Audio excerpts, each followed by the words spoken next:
আজ বানাবো একটি ভিন্ন স্বাদের মাছের ঝোলের রেসিপি। একে গোল্ডেন ফিশ কিংবা আমাদের এইদিকে বড় পেটওয়ালা মাছ বলেও ডাকি। আপনাদের কে কে কী নামে ডাকেন অবশ্যই কমেন্ট করে জানাবেন।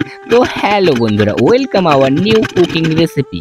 তো চলুন দেখে নেওয়া যাক নতুন একটি ভিন্ন স্বাদের মাছের রেসিপি। তাই জন্য মা ভালো করে মাছটাকে ছাড়িয়ে নিচ্ছেন, ডানা ও আঁশগুলোকে ভালো করে কেটে পরিষ্কার করে নিয়ে তারপর মাছগুলোকে পিস পিস করে কেটে নেব।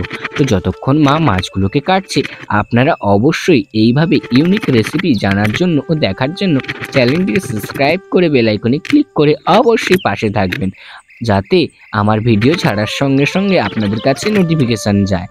তারপর ভালো করে মাছগুলোকে কেটে বার করানোর সময় দেখি না মাছের মধ্যে অনেকখানি বীজ। হ্যাঁ, অবশ্যই এর মধ্যে বীজ থাকে। তারপর ভালো করে মাছগুলোকে ধুয়ে নিল মা। ভালো করে ধোয়ার পর এতে অল্প পরিমাণে লবণ ও হলুদ দিয়ে ভালো করে ম্যারিনেট করে রেখে দিলাম কয়েক মিনিটের জন্য। তারপর কড়াইতে তেল দিয়ে এই মাছগুলোকে ভেজে নেব। তো যতক্ষণ তেল দিচ্ছি আপনারা লাইক বাটনটা অবশ্যই ক্লিক করে দিন।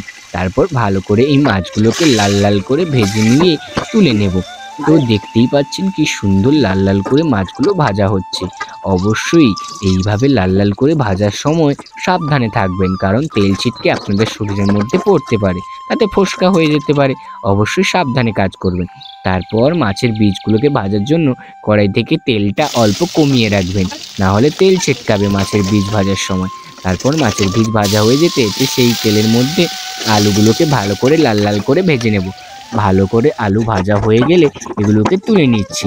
এরপর কড়াইতে আবার তেল দিয়ে দেব। কড়াইতে তেল দেওয়ার পর তারপর দিয়ে দেব রসুন বাটা। রসুন বাটা দেওয়ার পর দিয়ে দেব কিছুটা পরিমাণে হলুদ গুঁড়ো। তারপর দিয়ে দেব পেঁয়াজ বাটা। ভালো করে এটাকে কষার পর দিয়ে দেব আদা বাটা। আদা বাটা দিয়ে তারপর আরেকটু কষিয়ে নিয়ে দিয়ে দেব লঙ্কা গুঁড়ো। লঙ্কা গুঁড়ো দিয়ে আবারও ভালো করে কষে নেব। তারপর দিয়ে দেব জিরে গুঁড়ো। জিরে গুঁড়ো দিয়ে সেম একইভাবে ভালো করে নাড়াচাড়া করে দিয়ে দেব কয়েকটি কাঁচা লঙ্কা। কাঁচা লঙ্কা দেওয়ার পর আবারও ভালো করে নাড়াচাড়া করার পর দিয়ে দেব টমেটো। হ্যাঁ, যখন টমেটো দেবেন অবশ্যই খেয়াল রাখবেন যাতে টমেটোটা না ঘেঁটে যায়। তারপর দিয়ে দেব কিছুটা পরিমাণে লবণ। লবণটা দেওয়ার পর ভেজে রাখা আলু দিয়ে তারপর আমরা এর মধ্যে অ্যাড করব জল। তো ভালো করে আলুটা দেওয়ার পর ভালো করে একটু কষিয়ে নেব। তারপর জল দিয়ে মাছ ভাজাগুলো দিয়ে দেব। তারপরেই রেডি হয়ে যাবে আমাদের স্পেশাল ইউনিক টাইপের একটি মাছের রেসিপি। টমেটোগুলো কেন কষতে না বললাম, যাতে টমেটোগুলো থাকলে ভাতের সঙ্গে মেখে খেতে সুবিধা হয়। তারপর ধনেপাতা দিয়ে নামিয়ে নিলে রেডি। তো চ্যানেলটিকে অবশ্যই সাবস্ক্রাইব করে যাবেন।